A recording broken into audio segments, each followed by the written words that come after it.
बंदी छोड़ सतगुरु रामपाल जी परमेश्वर जी की जय हो। परमपिता परमात्मा सारी सृष्टि के रचनहार कुल मालिक असंख्य ब्रह्मांडों के स्वामी जगत गुरु तीनों लोकों में प्रवेश करके सबका भरण पोषण करने वाले राजाधिराज आत्माधार नाथों के नाथ देवों के देव महादेव सर्वेश्वर महेश्वर मृत्युंजय अजरो अमर आदि अनादि सनातनी प्रभु जगत पिता जगदीश्वर श्री श्री 1008 की उपाधि के वास्तविक अधिकारी अकाल मूरत शब्द स्वरूपी राम वासुदेव सर्वगतम ब्रह्म परम पूज्य प्रथम पूज्य परम संत परम पुरुष परम धनी परम दयालु सत्य कबीर हक्का कबीर अल्लाहु अकबर बाखबर अल्लाह ताला जगत के तारणहार जगत के मुक्तिदाता जगत के जगन्नाथ हारे के सहारे हिंदुओं के राम मुसलमानों के अल्लाह सिखों के वाहिगुरु ईसाइयों के मसीह दया के सागर दयानिधि करुणा के सागर करुणानिधि स्वयंभू परिभू संकट मोचन कष्ट हरण मंगल करण दुख भंजन अविगत कबीर निर्विकार निर्विषम परमात्मा अलय अलेख सतगुरु आदि अनादि सतगुरु असली मर्यादा पुरुषोत्तम असली राम असली कृष्ण असली घनश्याम राजाओं के राजा महाराजाओं के महाराजा शहंशाहों के शहंशाह सम्राटों के सम्राट भगवानों के भगवान अल्लाहों के अल्लाह प्रभुओं के प्रभु मसीहाओं के मसीह सच्चे वाहिगुरु बाबाओं के बाबा पीरों के पीर सेठों के सेठ जगत सेठ सावड़सा सेठ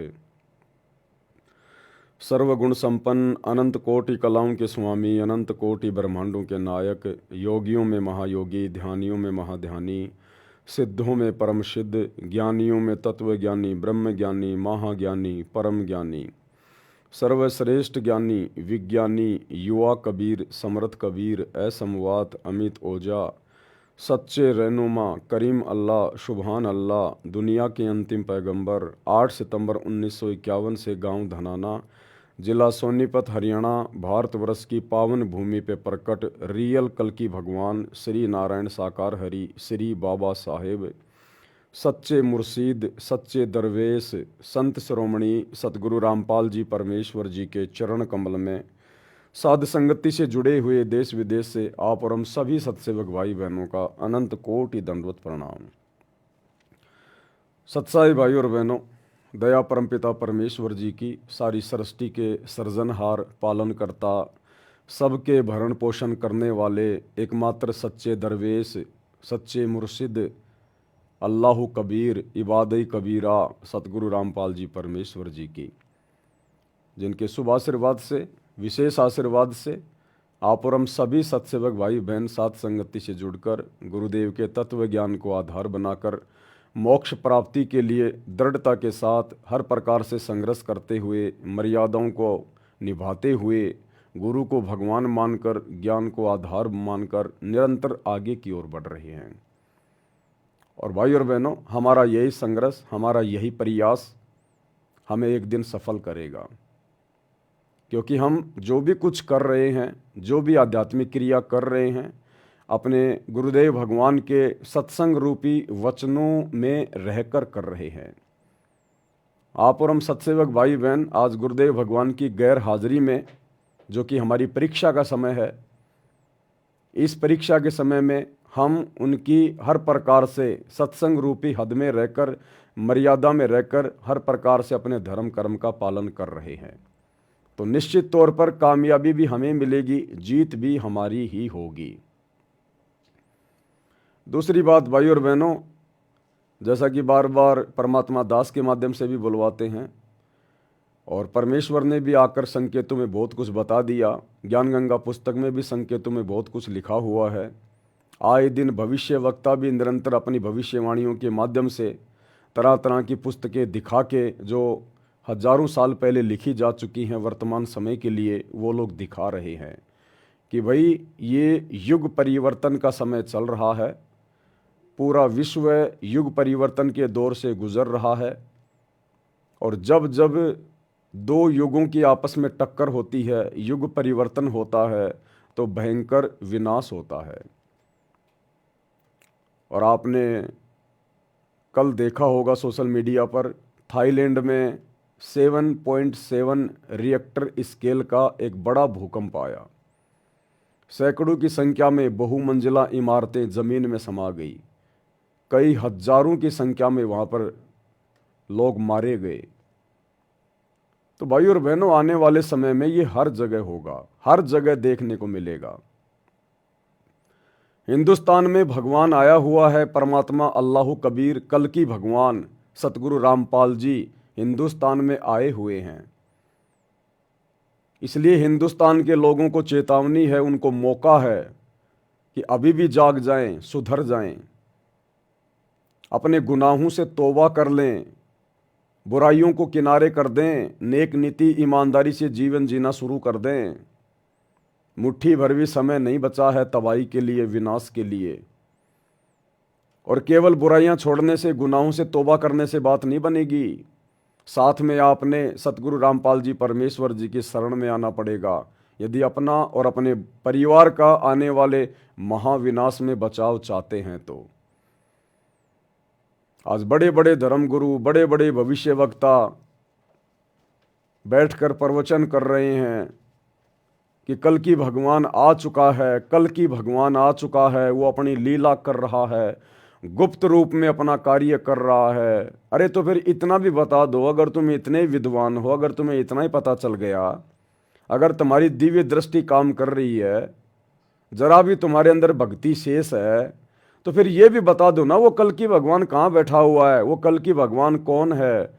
जब तुम्हें ये पता चल गया कि वो आ चुका है और अपना कार्य कर रहा है, तो फिर ये बताने में क्यों शर्मा रहे हो कि वो कल की कौन है।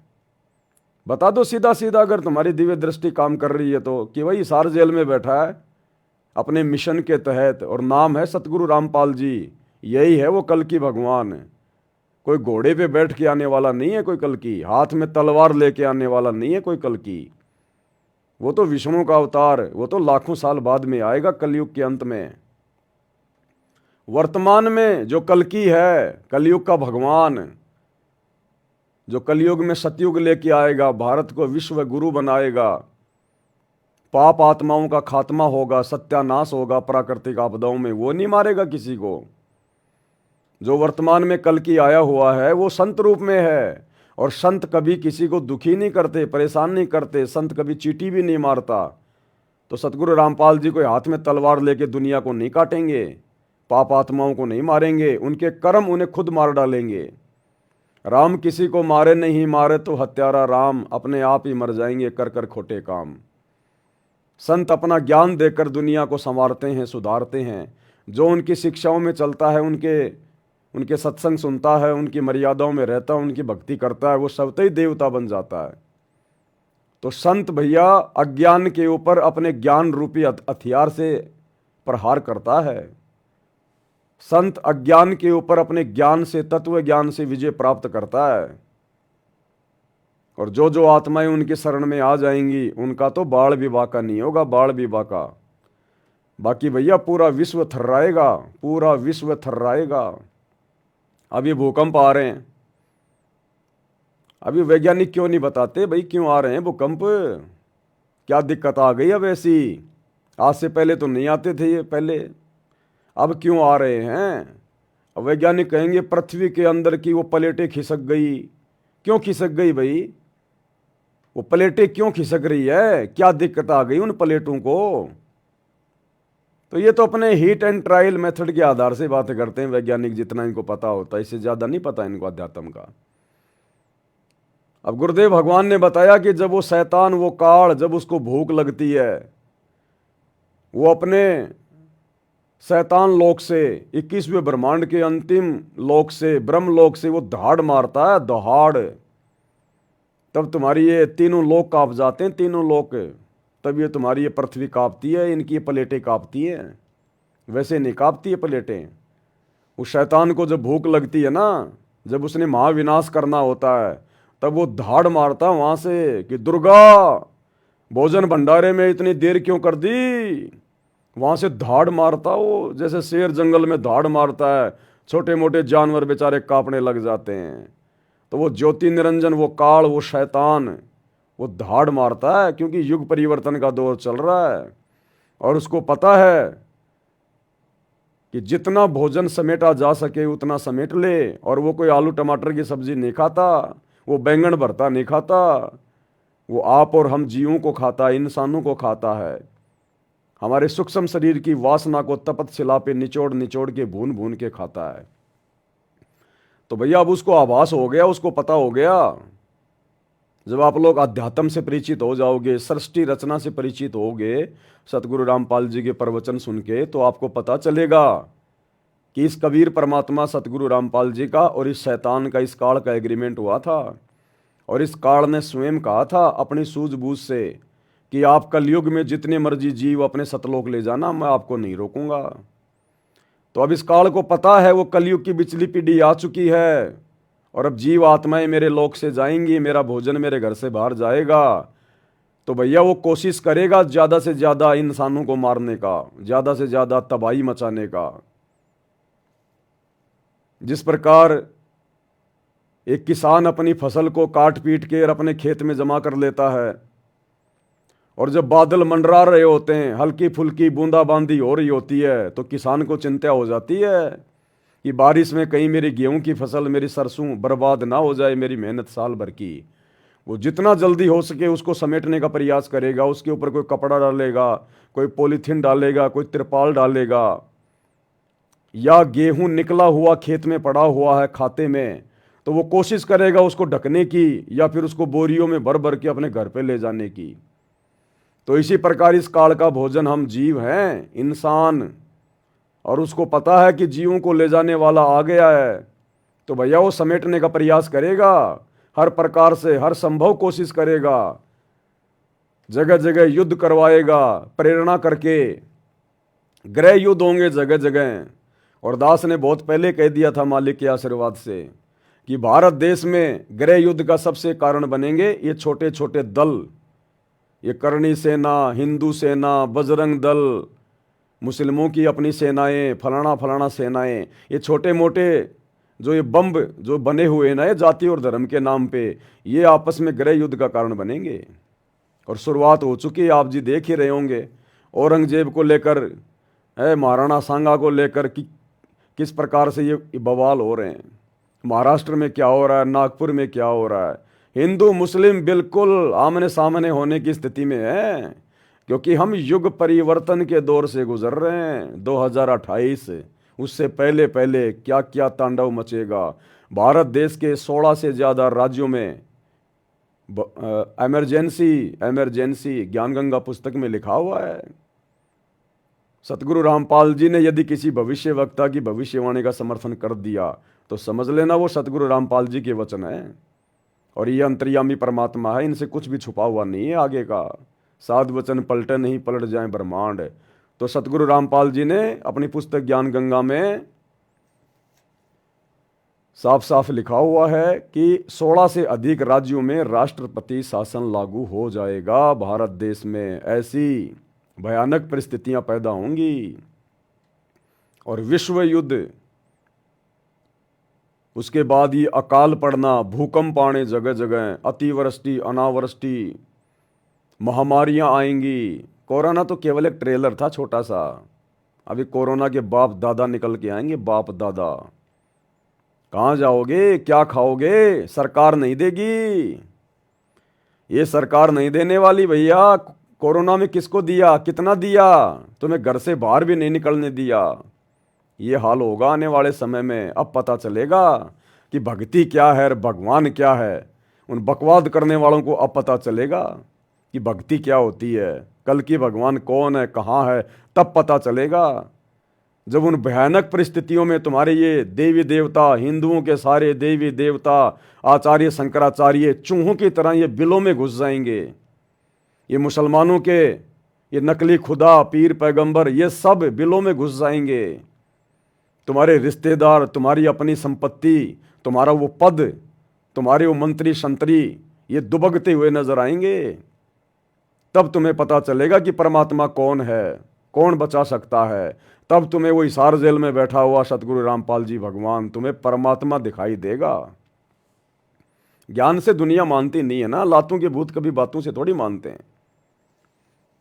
इसलिए ये देश विदेश में जो घटनाएं हो रही है ना, ये प्राकृतिक घटनाएं, जैसे थाईलैंड में भूकंप आ गया अभी, ये पूर्व चेतावनी है हम भारतवासियों के लिए कि कम से कम तुम तो जाग जाओ, तुम तो पहचान लो अपने बाप को, अपने परवरदिगार को।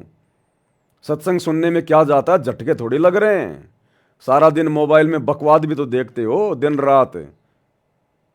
सत्संग सुनने में तुम्हें जोर आता है, तुम्हें दिक्कत आ रही है। आने वाले समय में पता चलेगा तुम्हें। वो फिल्में, अश्लील गाने, शराब पार्टी, खाना पीना, पिकनिक, वो तुम्हारे कुछ काम नहीं आएगा। तो पूर्व चेतावनी है भाई, आने वाले 3 से 4 वर्षों में क्या होने वाला है किसी को आइडिया भी नहीं है। आइडिया भी, भविष्य के बारे में कोई राजनेता नहीं जानता का, ये नकली साधु संत नहीं जानते। भविष्य के बारे में भगवान बताता है, और भगवान ने, सतगुरु रामपाल जी ने सब कुछ बताया हुआ है।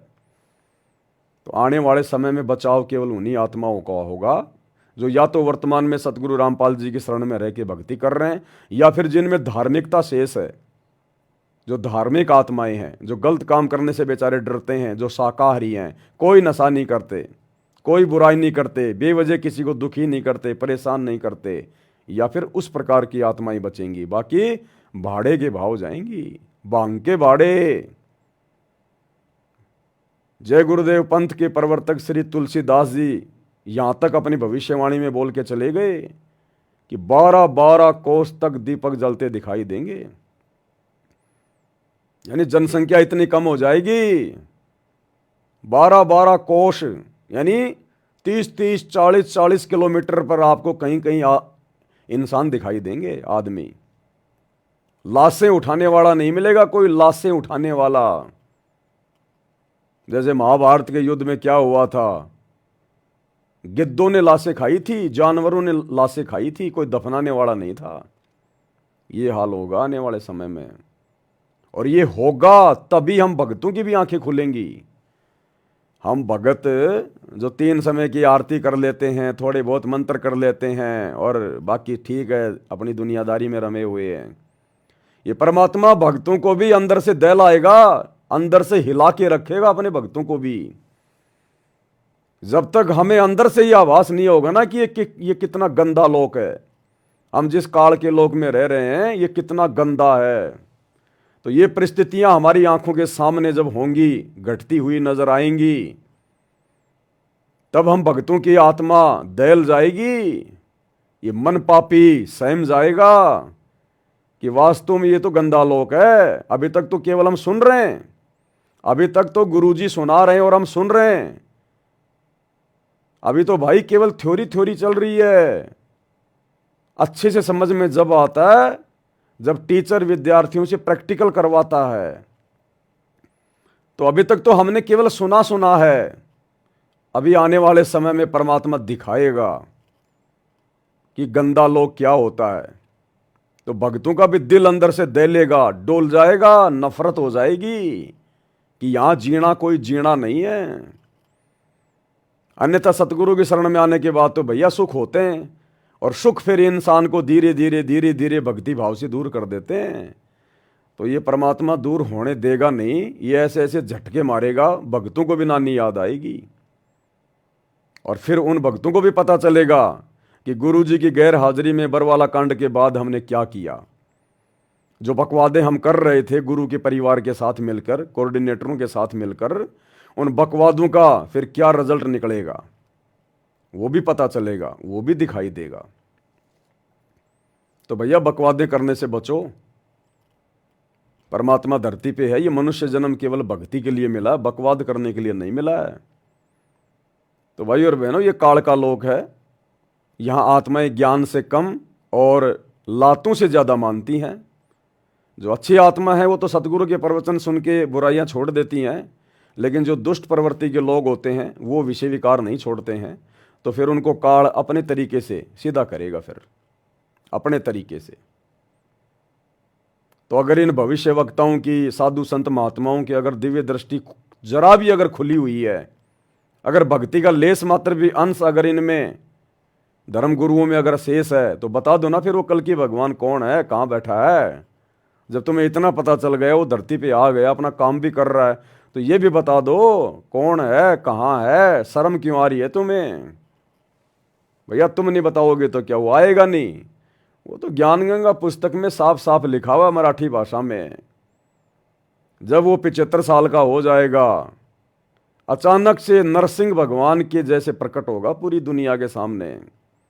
सारी बातें लिख रखी हैं गुरुदेव ने गुप्त रूप में, ज्ञानगंगा में, मराठी भाषा में। नास्त्रदमस की भविष्यवाणी जो गुरुदेव ने लिख रखी है, उसका हिंदी अनुवाद क्यों नहीं किया गुरुदेव ने? क्योंकि उसमें बहुत सारे गूढ़ रहस्य हैं।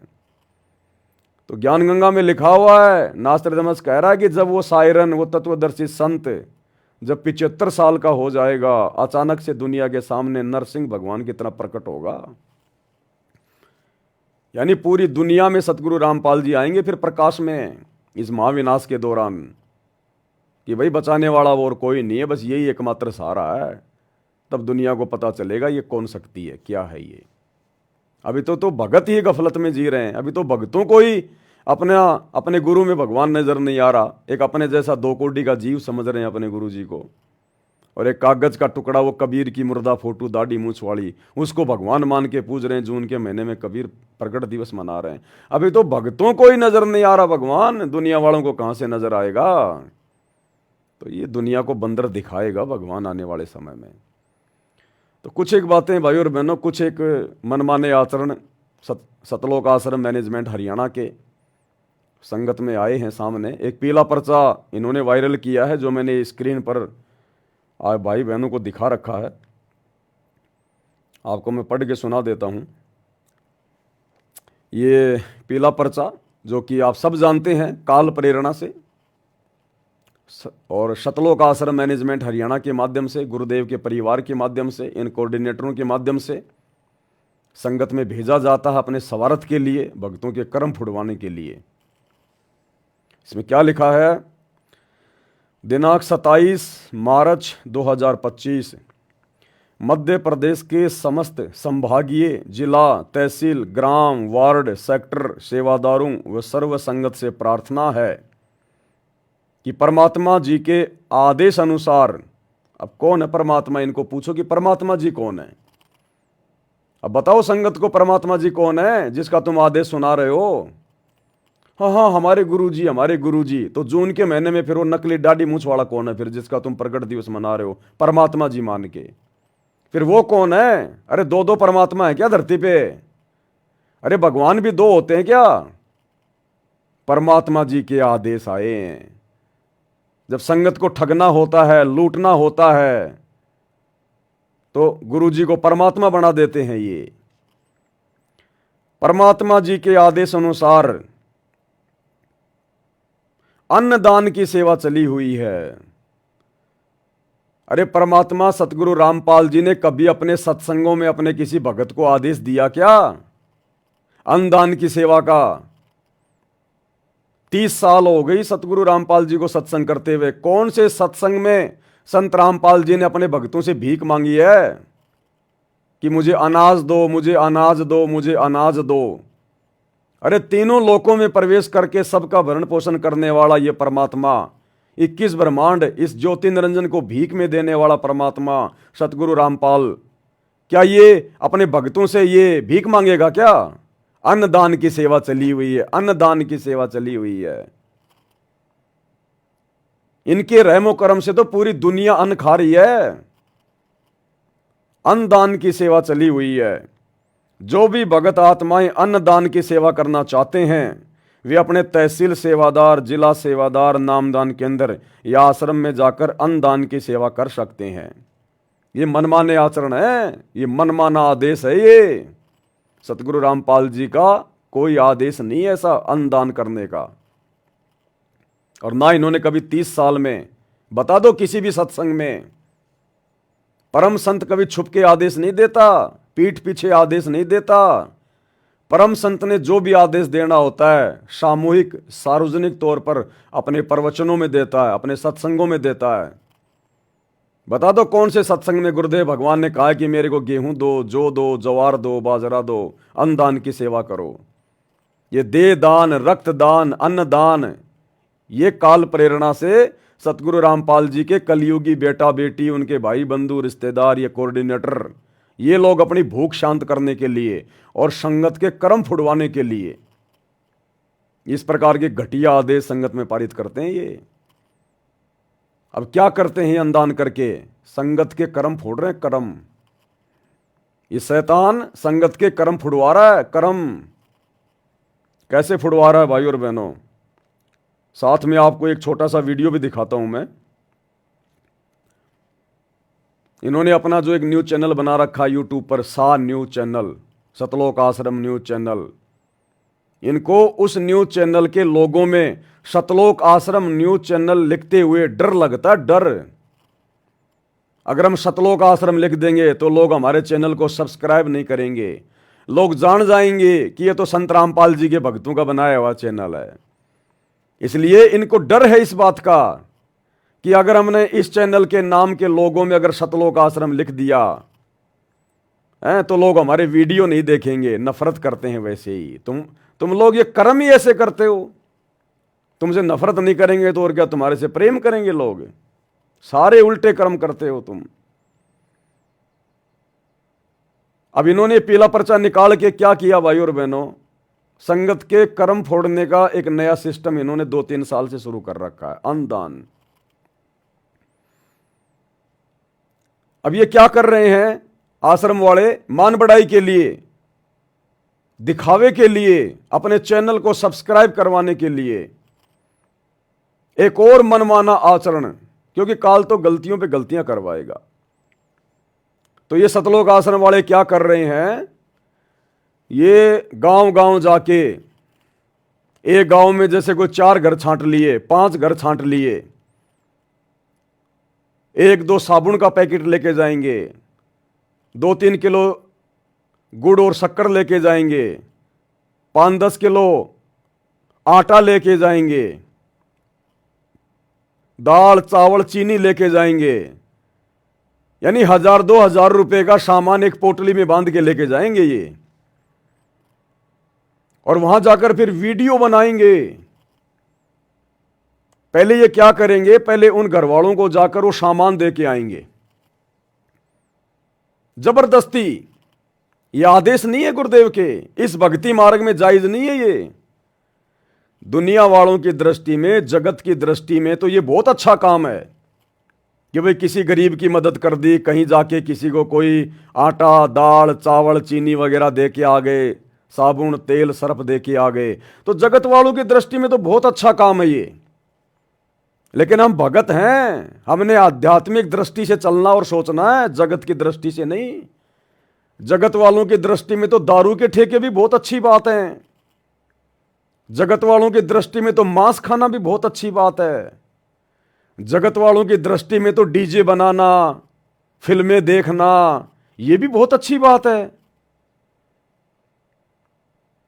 लेकिन हम भगत हैं, हमने आध्यात्मिक दृष्टि को मद्देनजर रख के भक्ति मार्ग पे आगे बढ़ना है। तो ये क्या करेंगे? पहले तो किसी गांव में जाएंगे, 1-2 घर ऐसे देखेंगे जो बेचारे थोड़े गरीब से हैं। वो घर वाले नहीं कहते इनको, वो गांव के गरीब लोग नहीं कहते कि हमारी मदद करो हमारी मदद करो, नहीं, वो तो बेचारे जी रहे हैं, अपना खाए रहे हैं रोज। ये जबरदस्ती जाते हैं सतलोक आश्रम वाले, जबरदस्ती। पहले उस घर में जाके दाल चावल आटा चीनी वगैरह दे के आएंगे, 1000-2000 रुपए का राशन दे के आएंगे 5-7 दिन का। उसके बाद फिर ये 2 दिन बाद में जाएंगे माइक लेके अपना सा न्यूज चैनल का, अपनी मान बढ़ाई के लिए, उसका वीडियो बनाने के लिए। हाँ जी, हमने सुना है यहां पर संत रामपाल जी की तरफ से आप लोगों को खाने पीने की सामग्री दी गई है। अब वो तो बेचारे ये कहेंगे हाँ जी आए थे जी हमारे पास में, हमारे को दे के गए थे। तो आप क्या कहना चाहेंगे आप इस बारे में, संत रामपाल जी के बारे में? तो वो तो ये कहेंगे जी ये तो अच्छी बात है जी, अगर उन्होंने हमारी मदद करी है तो ये तो अच्छी बात है, इसमें क्या दिक्कत है। ये उसका वीडियो बनाएंगे, फिर सोशल मीडिया पे डालेंगे कि देखो जी सतगुरु रामपाल जी गरीबों के मसीहा हैं और उन्होंने इस गरीब परिवार को ये राहत सामग्री पहुंचाई है, खाने पीने की सामग्री पहुंचाई है। इस घर को संतराम पाल जी ने ये 15 दिन का राशन दे दिया, बस भगवान की इतनी औकात है क्या? अरे क्यों बदनाम कर रहे हो भगवान को, परमात्मा को? क्या भगवान की इतनी हैसियत है क्या तुम्हारी नजरों में कि खाली भगवान 10-15 दिन का राशन देता है, उसके बाद क्या खाएगा वो परिवार? अरे उसके बाद क्या खाएगा? नालायको, इतिहास उठा के देख लो, भगवान जिसको देता है छप्पर फाड़ के देता है। अरे भगवान ने तैमूर लंग को दिया, एक रोटी खा के 7 पीढ़ी का राज दे दिया। 7 पीढ़ी का राज, 500 साल का साम्राज्य। भगवान ने 3 मुट्ठी चावल खा के सुदामा की सुदामापुरी रच दी, धन धान्य से परिपूर्ण कर दिया। आजीवन सुदामा को भीख नहीं मांगनी पड़ी। और आज नालायको, तुम उसी भगवान का नाम बदनाम कर रहे हो। 10 दिन का सामान दे रहे हो, 15-15 दिन का सामान दे रहे हो, इतने बड़े दातार हो। और यदि तुम्हें अपने गुरु में भगवान नजर आता है तो जिंदगी भर का दो ना उनको। क्यों बदनाम कर रहे हो भगवान का नाम कि बस संत रामपाल जी के तो इतनी औकात है, 10 दिन से ज्यादा का सामान वो नहीं दे सकते, उनके पास में नहीं है। और फिर वीडियो बनाएंगे उसका। ये मनमाना आचरण है, ये मनमाना आचरण है, इस भक्ति मार्ग में नहीं चलता ये। इसलिए ये पीले पर्चे निकाल के भक्तों से ये अनाज लिया जा रहा है, अपनी पब्लिसिटी के लिए, अपने चैनल की पब्लिसिटी के लिए, मान बढ़ाई के लिए। और ये शैतान की सूक्ष्म चाल है काल की, भक्तों के कर्म फोड़ने की। तुम कैसे आंख बंद करके इन लोगों को ये दे सकते हो? एक पीला पर्चा निकाल दिया तो क्या तुम्हारे भगवान का आदेश हो गया? कल को पीला पर्चा निकाल के मैं डाल दूं संगत में कि गुरु जी का आदेश है, सारे भगत अपनी कमर पे 50 किलो का भारी सा पत्थर बांध के कुएं में जाओ और मरो। मरोगे क्या तुम? तुम्हें क्या आदेश दिखाई दे रहा है इस पीले पर्चे में संत रामपाल जी का? कोई भी ऐरा गहरा नथु बहरा जो मर्जी डाल दे और नीचे नाम संत रामपाल जी का लिख दे तो क्या संत रामपाल जी का आदेश हो गया हो? तो ये कर्म फोड़े जा रहे हैं संगत के। इस भक्ति मार्ग में ये जायज नहीं है। गुरुदेव भगवान ने क्या बताया हमें कि भगत ने केवल वही धर्म करना है, केवल वही पर दान पुण्य करना है जो आपका गुरु आपको सत्संगों में आदेश दे। तो धर्म करने की विधि, दान पुण्य करने की विधि, यथार्थ विधि, शास्त्र अनुकूल विधि, सूक्ष्म वेद के अनुसार हमें सतगुरु रामपाल जी भगवान ने बताई हुई है। 10वां अंश गुरु को दीजिए और जीवन जन्म सफल कर लीजिए। अगर हमने धर्म करना है, दान करना है, अपने गुरुदेव भगवान के हाथों में हमने 10वें अंश का पैसा देना है। अपनी नेक कमाई का 10% अपने गुरु को, गुरु के बेटे को नहीं। गुरु का बेटा सुपात्र नहीं होता, गुरु की बेटी सुपात्र नहीं होती, कोई भगत सुपात्र नहीं होता। वाणी क्या कह रही है? 10वां अंश गुरु को दीजिए, ना कि गुरु के परिवार को दीजिए, ना कि किसी कोऑर्डिनेटर को दीजिए। आंख बंद करके भक्ति मार्ग पर चलने से सफलता नहीं मिलेगी। गुरु का नाम लेके तुम्हें कोई कुछ भी बोल देगा और तुम वैसा ही कर लोगे। काल फिर ऐसे तुम्हारे कर्म फुड़वाएगा, तुम्हारे दान का दुरुपयोग करवाएगा। इन्हीं कुपात्रों को, गुरुजी के कलयुगी परिवार को तुम लोगों ने आंख बंद करके ज्योति पाठ और दान का पैसा दिया बरवाला कांड के बाद। तो इन्हीं कुपात्रों ने वो पैसा धनाना गांव में बैडमिंटन का स्टेडियम बनवाकर गुरुजी की मर्यादाओं के विरुद्ध, गुरु मना करता है कि भगत ने कोई खेल नहीं खेलना, सहयोग भी नहीं करना, और उसी गुरु की मर्यादाओं के खिलाफ तुम भक्तों के ज्योति पाठ और दान के पैसे से इन्होंने करोड़ों रुपए का बैडमिंटन का स्टेडियम बना दिया अपने स्वार्थ के लिए। फोड़ दिए कर्म। गुरुजी ने कहा कि आन उपासना में हमने कोई सहयोग नहीं करना। गुरु के इस कुपात्र परिवार ने अयोध्या में जाके श्री राम मंदिर में जो पुजारी आ रहे थे उनके लिए भंडारा लगा दिया, वहां पर आन उपासना में सहयोग कर दिया। फोड़ दिए तुम्हारे कर्म। हरियाणा की जाट धर्मशाला गोहाना में इन्होंने 1 करोड़ रुपए का 5वां वो फ्लोर बनवा दिया। फोड़ दिए तुम्हारे कर्म। जाट आरक्षण में करोड़ों रुपया तुम्हारे ज्योति पाठ और दान का इन्होंने चंदे के रूप में देकर तुम्हारे कर्म फोड़ दिए। आनंदपाल जैसे गैंगस्टर की, गुंडे की सीबीआई जांच का समर्थन करके और 5 लाख रुपया अजमेर के राजस्थान की रैली में नगद देके तुम्हारे कर्म फोड़ दिए। ये कर्म फोड़े जा रहे हैं तुम्हारे कर्म। और अभी 2 दिन पहले हरियाणा के झज्जर में डीगल की गौशाला में 12 लाख रुपए नगद दे दिए इन्होंने। टोटल गुरुजी की मर्यादाओं और विधान के खिलाफ कार्य है। और गुरुदेव ने मना कर रखा है इस प्रकार से जा जाके धर्म करना, किसी को भोजन भंडारा देना। गुरुदेव ने हमें जो गाइडलाइन दी है हमें उसी अनुसार चलना पड़ेगा। तो यदि हमने धर्म करना है तो हम अपने गुरुदेव को दे दान, हमारा गुरु फिर उसको सही जगह लगाएगा। गुरु फिर चाहे उसका जो मर्जी करे। हम गुरु के परिवार को आंख बंद करके, किसी भगत को आंख बंद करके ज्योति पाठ और दान का पैसा नहीं दे सकते, क्योंकि गुरु के अलावा कोई सुपात्र नहीं है। या फिर गुरुदेव ने हमें आदेश दिया, अगर कहीं पर कोई बाढ़ आ जाती है, कोई भूकंप आ जाता है, कोई महामारी आ जाती है, और यदि आप लोग, आपके आसपास यदि ऐसी परिस्थितियां उत्पन्न हो जाती हैं, तो फिर आप उनको भोजन, आप उनको खिला सकते हैं। ऐसी परिस्थितियों में आप उनकी मदद कर सकते हैं, आप उनको कपड़े दे सकते हैं। नगद नहीं देना, आप उनको राशन जाके आप उनको दे दें, आटा वगैरह, दाल वगैरह, चीनी वगैरह, जो भी जायज हो, अपने हाथों से, अपनी आंखों के सामने जाके। ये विशेष परिस्थितियों में बताया परमात्मा ने, वैसे नहीं। और वर्तमान में कलयुग की बिचली पीढ़ी है, अगर ऐसी विशेष परिस्थितियां भी अगर कहीं पैदा हो गई तो भी हमने अपने गुरुजी की आज्ञा लेनी है पहले, कि गुरुजी क्या आपका दास ये मदद वहां पर जाकर कर सकता है क्या? गुरु कहे बेटा कर दे तो करना है, नहीं तो मरने दो, हमने कोई लेना देना नहीं है। भक्ति करना, भगवान आया हुआ है, जैसे हम सुखी हैं तू भी सुखी हो जाएगा, क्यों भूखा मर रहा है? अरे हम अगर जा जाके नीचे नीचे लोगों की अगर वो मदद करेंगे, सहायता करेंगे अगर ऐसे, तो भक्ति कौन करेगा? फिर भगवान की आवश्यकता किसको है फिर? तो गुरुदेव ने इस प्रकार गांव गांव जाके ये आटा बांटना, चीनी बांटना, दाल चावल बांटना, ये मना किया हुआ परमात्मा ने।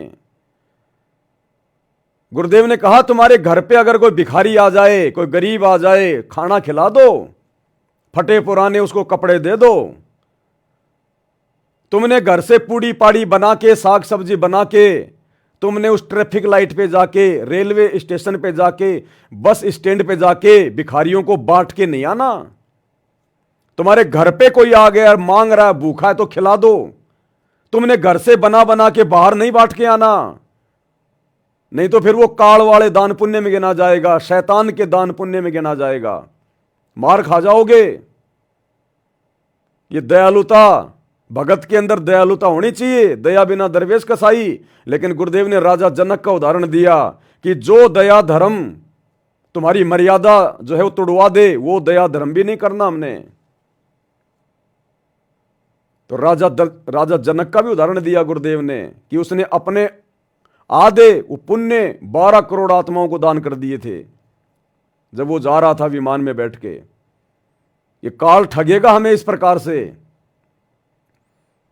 पहली बात तो उन गरीब जो परिवार है उन्होंने आप लोगों से मांगा नहीं कि भाई सतलोक आश्रम वालों, बाबा रामपाल के चलो, हमारे को दाल दे के जाओ, चीनी दे के जाओ, आटा दे के जाओ। आज से पहले कौन खिला रहा था उनको? तुम लोग जा जाके दे के आ रहे थे उनको। अरे तुमने गांव में जाके देखा, और ये सारे के सारे भिखारी तुम्हारे को हरियाणा में क्यों दिखाई दे रहे भाई? और हरियाणा में भी केवल सोनीपत जिले में ये सारे के सारे दुनिया भर के भिखारी गरीब ये सोनीपत में पैदा हो रखे हैं क्या? मध्य प्रदेश में तो ऐसी कोई सेवा नहीं चल रही, राजस्थान में तो तुम्हारी ऐसी कोई सेवा नहीं चल रही। ये हरियाणा के केवल सोनीपत जिले में सारे भिखारी पैदा हो गए क्या? धर्मशाला बनवानी है तो भी सोनीपत में बनवाएंगे, गौशाला में दान देंगे तो भी हरियाणा में देंगे। ये सारा भिखारीपना हरियाणा में है क्या? अरे तुम्हें को चुनाव लड़ना है क्या नालायको, गुरुजी के बेटो, नालायक संतानों? चुनाव लड़ने की तैयारी कर रहे हो क्या? अपना माहौल बना रहे हो क्या? ये सारे भिखारी हरियाणा में ही हैं।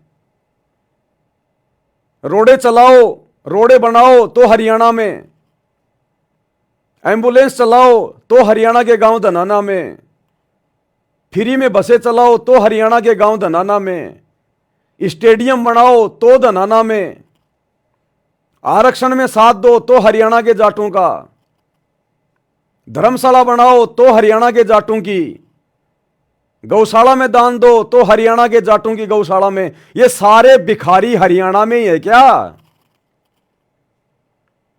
क्या गुरु का आदेश केवल हरियाणा के लिए है क्या? क्या गुरु भी पक्षपात करता है क्या? ये मान बढ़ाई की भूख है, समाज के अंदर अपनी ये प्रभुता कायम करने की भूख है। ये गधा बना के छोड़ेगी अगले जन्म में। तो गुरु का आदेश नहीं है। तुम जो ये दाल, आटा, चावल, चीनी 1000-2000 रुपए का बांध के एक पोटली में जो गांव गांव में जाके दे रहे हो ना, ये तुम्हारे कर्म फोड़ेगी। तुम्हारे ऊपर भार चढ़ रहा, भार जबरदस्ती का। तुमसे कोई भीख नहीं मांग रहा, तुम जबरदस्ती जाके दे रहे हो। और गुरुदेव ने जबरदस्ती जाकर देकर ये मना किया है। तभी तो गुरुदेव ने कहा कि भिखारी तुम्हारे घर पे आ जाए तो खाना खिला दो, भिखारियों को जा जाके नहीं खिलाना खाना। तो तुम्हारे से कोई मांगने थोड़ी आ रहा है कि हमारे घर में राशन नहीं है, आटा नहीं है, हम भूखे मर रहे हैं। तुम जा जाके काल प्रेरणा से, केवल मान बढ़ाई के लिए। यह आदेश नहीं है गुरुदेव के। भक्ति कर रहे हो, ड्रामेबाजी कर रहे हो तुम कितनों का पेट भरोगे? हिंदुस्तान में 50% भिखारी हैं। किसका पेट भरोगे तुम जाके? अगर इतने दयालु हो, अगर भगवान की तरफ से ये सेवा चल रही है, तो भगवान को काली ये मतलब हरियाणा में भिखारी नजर आ रहे हैं क्या? दूसरे राज्यों में, दूसरे देशों में भिखारी नहीं है? अगर भगवान ने सेवा चला रखी है तो क्या विदेशों में जो भिखारी हैं भगवान के बच्चे नहीं हैं? इजराइल में हमास के अंदर गांव के गांव खाली हो गए, शहर के शहर खाली हो गए, बेचारे भूखे मर रहे हैं। जब इजराइल ने हमला किया तो आज भी वहां पर वो भुखमरी बनी हुई है। जाओ ना उधर, अरे जाओ ना, भगवान के घर में तो कोई कमी है ही नहीं। तो जाओ ना वहां पर, उन मुसलमानों की मदद करो जाके, बेचारों की जो भूखे मर रहे हैं।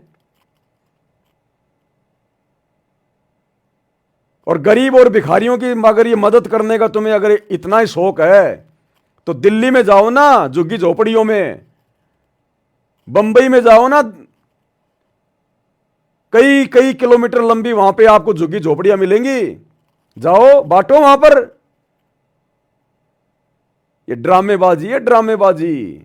ये हरियाणा में केवल अपना माहौल बनाया जा रहा है। माहौल, ये माहौल तुम्हें ले डूबेगा। भक्ति करने के लिए समय दिया परमात्मा ने, बकवाद करने के लिए नहीं दिया। और जो नालायक भगत ज्ञान को आधार ना बनाकर इस प्रकार के घटिया पीले पर्चों को अपने गुरुजी का आदेश मानकर जो इनको सहयोग कर रहे हैं, पाप के भागी बन रहे हैं। तुमने तो दे दिया इनको अनाज, किसी ने 2 बोरी, किसी ने 5 बोरी। अब तुम्हें क्या पता तुम्हारे अनाज को ये बेचेंगे नालायक, ये बेचेंगे तुम्हारे अनाज को, और ना जाने कहां कहां लगाएंगे ये। और मान लो इन लोगों ने जाकर वहां पर वो तेल की बोतल दे दी, साबुन के पैकेट दे दिए, तुम तो देके आ गए जबरदस्ती, और वो क्या पता उसको दुकान वाले को जाके बेच देगी। अगर वो 20 रुपए का साबुन है, उसको तो अगर उसके 10 रुपए मिल जाएंगे, 5 रुपए मिल जाएंगे, तो भी वो ले लेगी और तुरंत वहां से वो सुरती खरीदेगी, जर्दा खरीदेगी। वो तेल की बोतल भले मार्केट में वो 60 रुपए की आती है, अगर उसको 20 रुपए भी मिल जाएंगे दुकानदार से, वो तो ले लेगी, वो तो बीड़ी खरीद लेगी। फिर क्या करोगे? किसके कर्म फूटे? ये मनमाना आचरण है, मनमाना आचरण है। अगर किसी को इतनी भूख है, अगर इतना वो गरीब है, तो भगवान से नाम लेके भक्ति करे। ज्ञान समझाओ, जा जाके ज्ञान समझाओ। भिखारियों को और ज्यादा भिखारी बनने का मौका मत दो। और अगर इतने बड़े दातार हो तो बनाओ फिर उनके मकान बेचारों के। अरे मकान बनाओ फिर उनके और भर दो उनके घरों में सामान 10-20 साल का। इतने बड़े अगर तुम दातार हो तो भिखारी हो, तुम तो खुद भिखारी हो। संगत से भीख मांग मांग के संत रामपाल जी के नाम की आड़ में तुम तो खुद भीख मांग मांग के अपना पेट पाल रहे हो, संगत के कर्म फोड़ रहे हो। तुम भिखारी दूसरों को कैसे तुम जो है मतलब भिखारी पने से बाहर निकाल दोगे? तुम्हारे से बड़ा भिखारी तो कोई दुनिया में नहीं है, जो बेचारी नादान संगत को ठग रहे हैं अपने गुरु जी के नाम की आड़ में हर प्रकार से। तो इनकी ये ड्रामेबाजी, एक छोटा सा वीडियो, पहले ये सामान दे के आएंगे, फिर इनकी दूसरी टीम जाएगी। अब ये पैदल थोड़ी जाएंगे, वो गाड़ियां भी तुम्हारे पैसों से खरीदी गई हैं। उन गाड़ियों में डीजल पेट्रोल भी तुम भक्तों के ज्योति पाठ और दान के पैसे से डलता है। और ये बकवाद करते फिर रहे हैं, ये कर्म फूट रहे हैं, कर्म देखिएगा।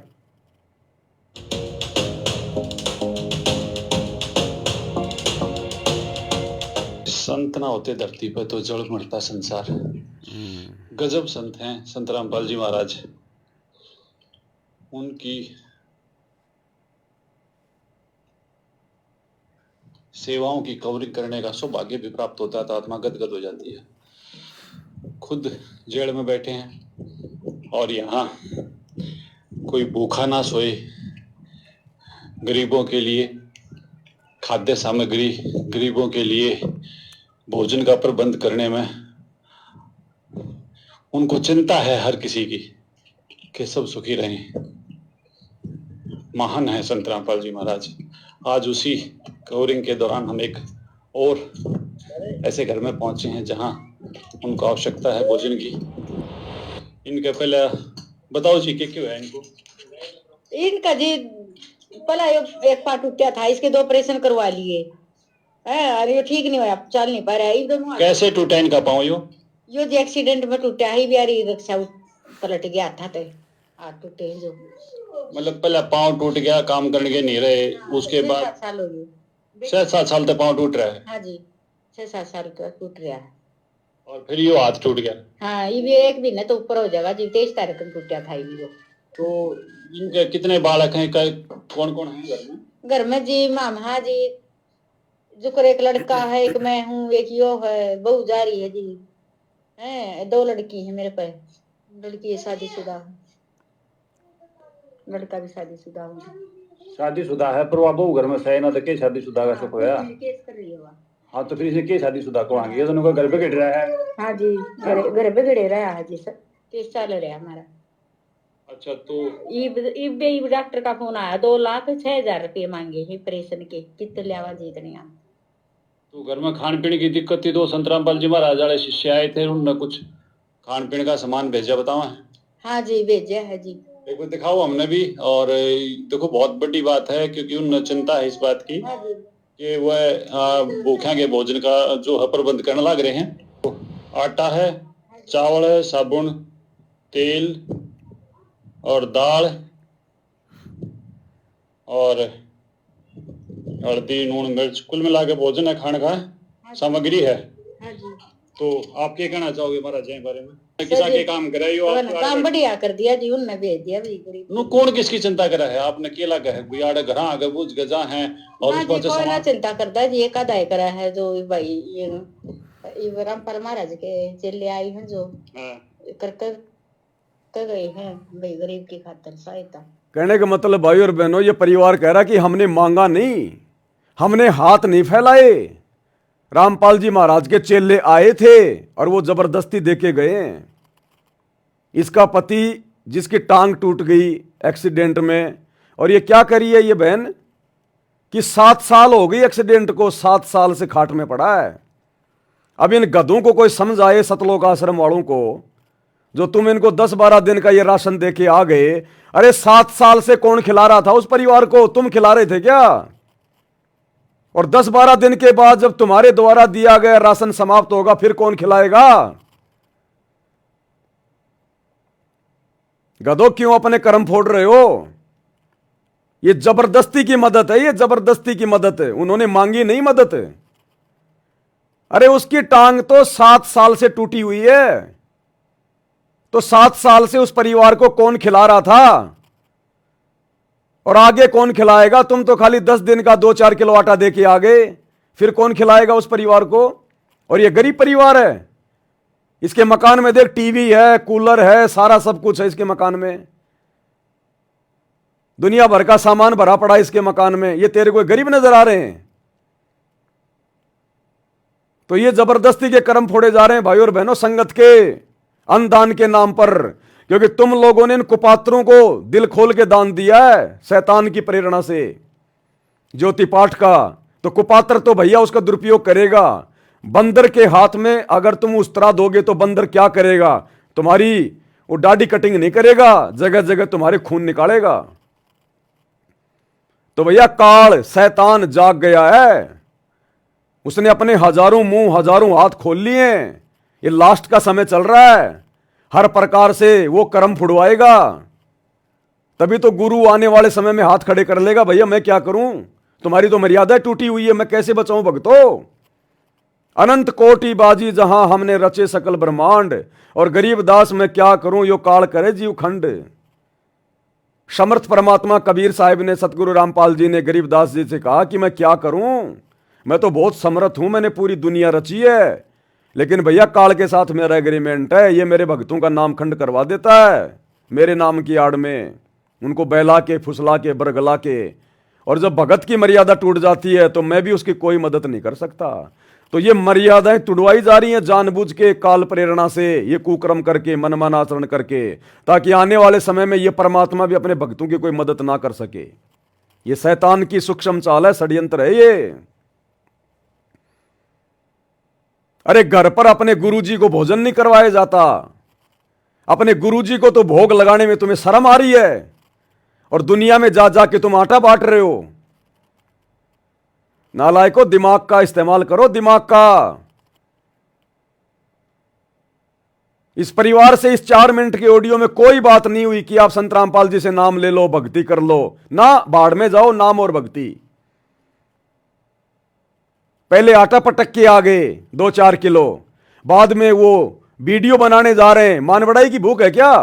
अरे भगवान तो कहते हैं कि दातार वो है, दातार वो है जो एक हाथ से दान करे, दूसरे हाथ को मालूम भी ना पड़े।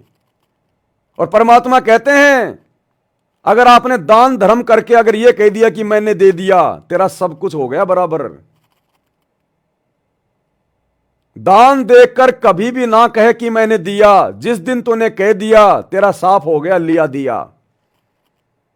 और तुम तो जा जा के वीडियो बना रहे हो, पूरी दुनिया को दिखा रहे हो कि हमने मदद कर दी, हमने दान कर दिया, हमने मदद कर दी। अगर तुमने मदद ही करनी है तो फिर तुमने चिल्लाने की जरूरत क्या है? अरे फिर तुमने ये चिल्लाने की जरूरत क्या है? तुमने मदद कर दी ना, तो बस काम खत्म। दुनिया को दिखाने की क्या जरूरत है तुमने?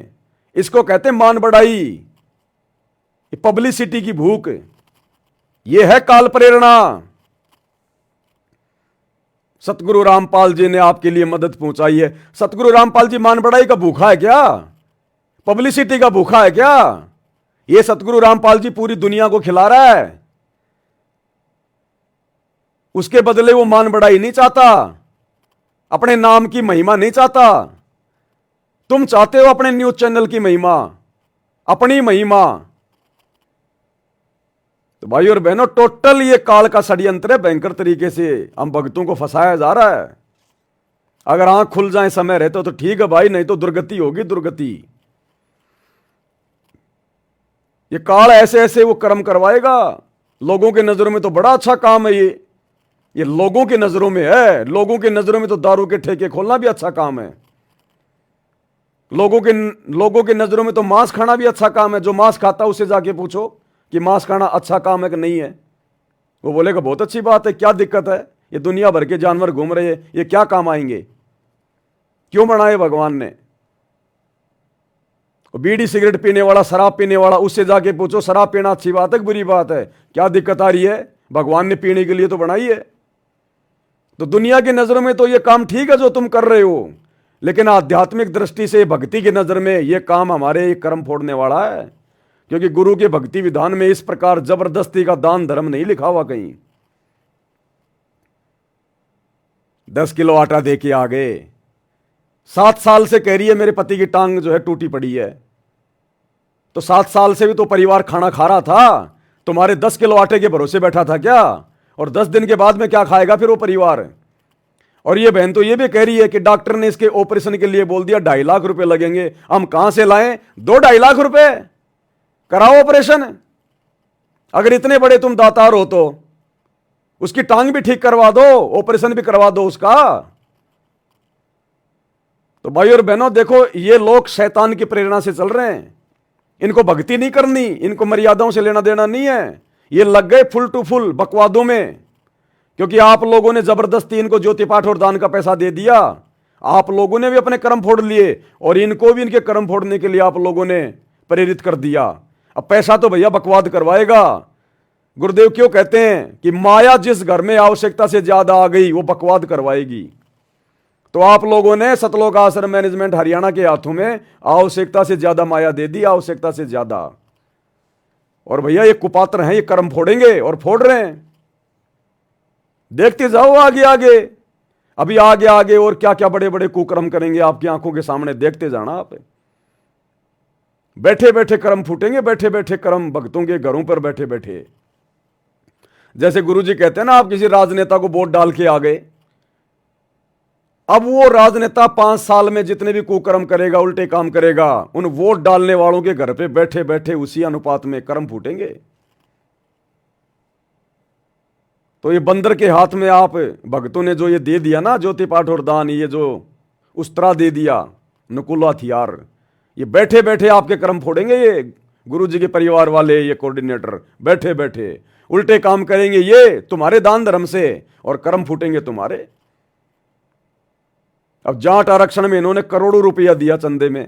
वो जाटों का दवाई हुक्का भी ठंडा नहीं होता, वो तमाकू भी तुम्हारे पैसों से आ रही है, वो शराब पिएंगे तुम्हारे पैसों से, क्योंकि तुम लोगों ने दिए। राजपूत करणी सेना को 5 लाख रुपए राजस्थान की अजमेर की रैली में आनंदपाल सिंह की सीबीआई जांच के लिए तुम भक्तों के दान का दिया गया। जाट तो भैया वो क्या बोलते हैं, राजपूत वगैरह, ये तो भैया शराब भी पीते हैं, नशा भी करते हैं, उल्टे काम भी करते हैं, राजनीति भी करते हैं। अब सारे सारे उल्टे काम करेंगे वो, और कर्म फूटेंगे तुम भक्तों के। भगवान है, परमात्मा है, बिना मर्यादाओं के मार्ग नहीं चलता। एक छोटा सा परिवार नहीं चलता बिना मर्यादाओं के। एक छोटी सी एक कंपनी, एक फैक्ट्री नहीं चलती बिना मर्यादाओं के। एक डॉक्टर का इलाज सफल नहीं होता बिना मर्यादाओं के। और तुम अपनी भक्ति सफल करने के चक्कर में बैठे हो मर्यादा तोड़ तोड़ के। काल के लात घूसे पड़ेंगे आने वाले समय में, लात घूसे।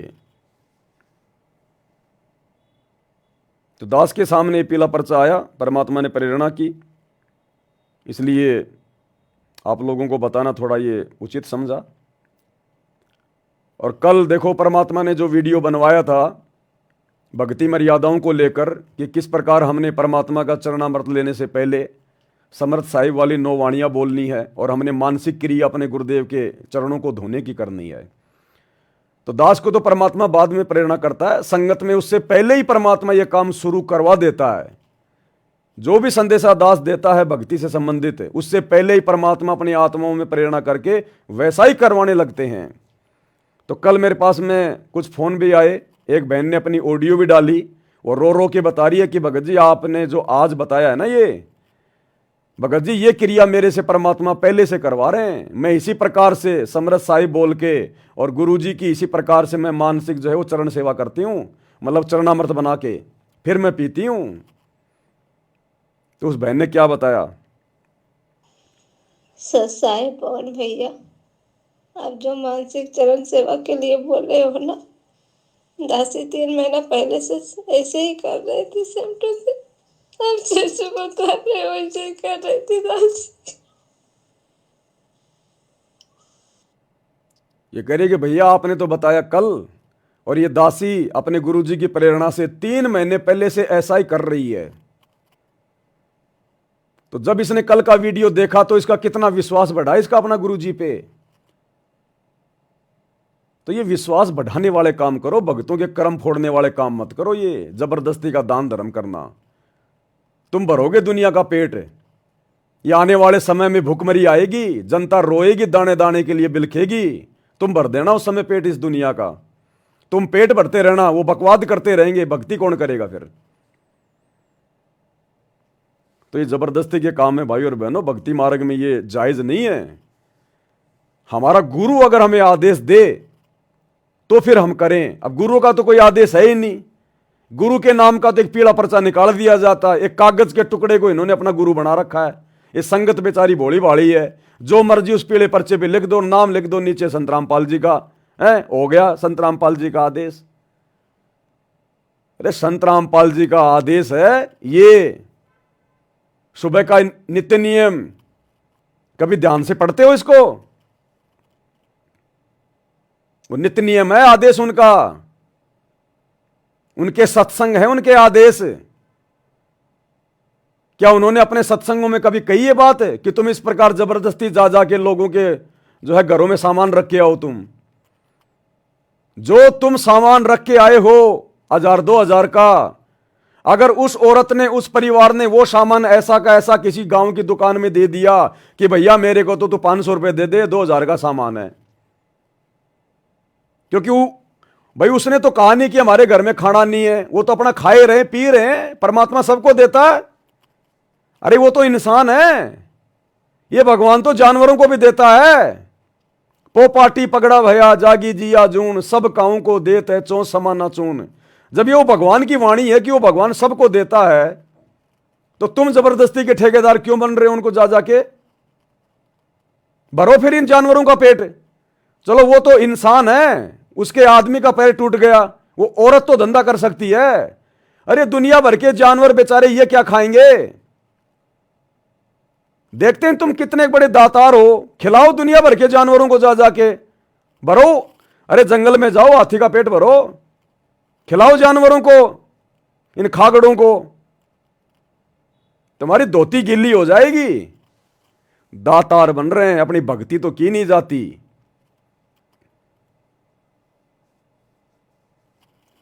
ड्रामेबाजियां भाई और बहनों, ड्रामेबाजियां। कुछ एक भाई बहनों की शंकाएं थी, एक दो। सत्साई भगत जी, हमारे रिश्तेदारी में किसी ने घड़ी मांगी है आगे शादी में देने के लिए, क्या हम कैंटीन से दिलवा सकते हैं उसको? ये कोई भगत है, कोई आर्मी में है, तो आर्मी वालों को कैंटीन से जो है वो सस्ती चीज़ें मिल जाती हैं। तो ये कह रहा है कि हमारे रिश्तेदार हैं, उनके घर में शादी है, वो कह रहे हैं कि आप अपनी कैंटीन से, अपने कार्ड से हमें एक घड़ी दिलवा दीजिएगा। तो भाई हमने ये सौदा नहीं करना भगत जी, हमने कैंटीन से उनको घड़ी नहीं दिलवानी है, क्योंकि वो शादी में देने के लिए मांग रहे हैं। अगर वो खुद के पहनने के लिए मांगता है तो बेशक आप उसको दिलवा दो, कोई दिक्कत नहीं है, हम दिलवा सकते हैं उसको, क्योंकि पैसा तो उसी ने देना है ना। लेकिन वो शादी के पर्पज से मांग रहा है, वो किसी को देने के लिए मांग रहा है, तो शादी क्या है? ये पाखंड है, ड्रामा है, एक परंपरा है, व्यर्थ का रीति रिवाज है। वो तो जगत के हिसाब से शादी करेगा। भाई भगतों ने तो कोई घड़ी वड़ी देने की आवश्यकता पड़ती नहीं है, भगत तो अपना सिंपल तरीके से अपना रमण ही करते हैं। अब जगत वालों को हमने उन परंपराओं में सहयोग नहीं करना बिल्कुल भी, किसी भी प्रकार का, तो चाहे रिश्तेदार हो चाहे आड़ोसी पाड़ोसी हो।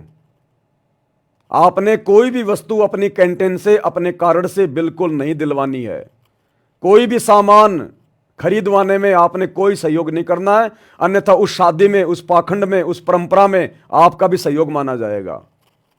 तो ये गलती हम भगत भाई बहनों ने बिल्कुल भी नहीं करनी है, बिल्कुल भी। हाँ, यदि आपकी दुकान है, आपकी यदि घड़ी की दुकान है, और आपसे फिर भले चाहे कोई शादी के लिए लेने आओ, चाहे कोई मरने वाले के लिए लाओ, उसमें हमें कोई दिक्कत नहीं है, क्योंकि हमारा काम तो बेचने का है, क्योंकि वो हमारी रोजी रोटी, वो हमारा धंधा है। लेकिन आपकी घड़ी की दुकान नहीं है, इसलिए आपने जाकर सहयोग नहीं करना उस चीज को खरीदवाने में, आपने कोई सहयोग नहीं करना। अब जैसे आपका रिश्तेदार आपके घर पे आ जाए और कहेगी जी मैं दारू की बोतल लाया हूं, एक पानी का जग दे दो, तो आपने वो दारू की बोतल के साथ में शराब पीने के लिए आपने पानी दे के सहयोग नहीं करना। अब यदि आपकी कोई दुकान है और आप दुकान में पानी बेचते हो, छाछ बेचते हो, और फिर यदि कोई कहे कि भैया पानी की बोतल देना, हम तो शराब पी रहे हैं, तो भैया ले जा, हमें कोई मतलब नहीं है, हमारा तो काम है बेचने का। अब चाहे तू किसी देवता पे चढ़ा, चाहे तू उस शराब में डाल के पी, क्योंकि वो आपका धंधा है, वो आपकी दुकान है, वहां पे आप दोषी नहीं बनोगे। लेकिन वैसे कोई आ गया आपके पास में और कह दिया भैया एक गिलास पानी का देना, मैं ड्रिंक कर रहा हूं, तो आपने नहीं देना, उस समय आप दोषी हो जाओगे। तो छोटी छोटी बातें ही हमने ध्यान रखनी है, बिल्कुल भी सहयोग नहीं करना हमने इस प्रकार से। दूसरी शंका है सतसाई भगत जी मेरी धरण ठीक नहीं हो रही थी। धरण होती है हमारी जो नाभि होती है, सुंडी, ये थोड़ी सी ये डिस्टर्ब हो जाती है, पेट में थोड़ा दर्द वर्द शुरू हो जाता है, मरोड़े वगैरह शुरू हो जाते हैं, खाना वाना नहीं खाया जाता, उसको कहते हैं धरण डिगना। भगत जी मेरी धरण ठीक नहीं हो रही थी, 15-20 दिन से तो परेशान होकर मैं किसी दाई के पास गया, ठीक करवाने के लिए गया, तो उसने लाठी लगाकर ठीक किया मेरी नाभि पर, और उन्होंने अपने मन में कुछ बोला था, क्या यह मैंने ठीक किया या हमसे कोई गलती हो गई। देखो बहुत सारे ये जो लोग होते हैं ना, जैसे किसी के दांत में जाड़ में कोई कीड़ा लग गया, दर्द हो रहा है, तो बहुत सारे लोग होते हैं गांव में, वो जाड़ के दर्द को ठीक कर देते हैं, कोई मंत्र वगैरह बोल के। उनके पास में कोई सिद्धियां होती हैं, कोई वो पिछले जन्म की थोड़ी बहुत उनकी कोई भक्ति होती है। या जैसे आपने बताया कि ये धरण मेरी जो ठीक नहीं हो रही थी, मैं गया उसके पास में, तो धरण ठीक करवाने के लिए जाने में कोई दिक्कत नहीं है, अगर कोई जानता है ठीक करना। जैसे हम डॉक्टर के पास जाते हैं तो डॉक्टर जानता है रोग को ठीक करना, लेकिन आपको यह पता चल जाए कि ये डॉक्टर इंजेक्शन लगाने के साथ में ये अपनी कोई आध्यात्मिक क्रिया भी कर रहा है, ये कोई मंत्र भी बोल रहा है, अगर आपको मालूम है इस बात का, तो फिर आपने उस डॉक्टर से इलाज नहीं करवाना। और बहुत सारे हॉस्पिटल हैं, बहुत सारे डॉक्टर हैं, वहां जाके अपना ठीक करवा लो देसी तरीके से। अगर आपको पहले इस बात का पता था कि वो धरण ठीक करने वाला लाठी वाठी लगा के, लकड़ी वकड़ी लगा के, वो तो ठीक है, और यदि आपको पहले पता था कि वो कोई मंत्र भी बोलता है, तो फिर आपने धरण ठीक नहीं करवानी थी उससे। और यदि आपको नहीं पता था और एंड टाइम पे यदि कोई मंत्र उंत्र वो बोल रहा था और आपको आभास हो गया, तो फिर उसमें आपकी कोई मतलब जो है मर्यादा उसमें नहीं होती खंडित, क्योंकि आपको मालूम नहीं था। लेकिन आगे से ध्यान रखना है, दोबारा ऐसी समस्या आ जाए तो ऐसे व्यक्ति के पास में हमने नहीं जाना, जो अपने इलाज के साथ साथ में कोई आध्यात्मिक कोई जो है वो क्रिया भी करता हो, तो ऐसी जगह पर फिर हमने दोबारा नहीं जाना है। फिर जाड़ का दर्द ठीक करते हैं बहुत सारे लोग, साथ में कोई मंत्र वगैरह भी बोलते हैं, तो पहले उससे पूछ लेना, पहले पूछ लेना भाई साहब आप कोई जंत्र मंत्र तो नहीं करते हो। वो कहेगी हाँ जी मेरे ऊपर तो माता जी की दया है, भैरू जी की दया है, मेरे को ये शक्ति मिली हुई है, मैं थोड़ा सा ये करता हूँ हाथ से, उसके बाद मैं अपना वो मंत्र बोलता हूँ और अगले का जाड़ का दर्द ठीक हो जाता है। तो हमने बिल्कुल ठीक नहीं करवाना उससे, डॉक्टर के पास चले जाओ, नहीं तो हम दोषी हो जाएंगे। फिर अनजाने में यदि हो गया, आपको नहीं पता और उसने मन ही मन में कोई मंत्र बोल दिया और बाद में आपको पता चल गया, तो उसमें आपकी गलती नहीं, फिर भी आपने गुरुदेव से क्षमा याचना मांगनी है और आगे से आपने ध्यान रखना है, ऐसी जगहों पर नहीं जाना है।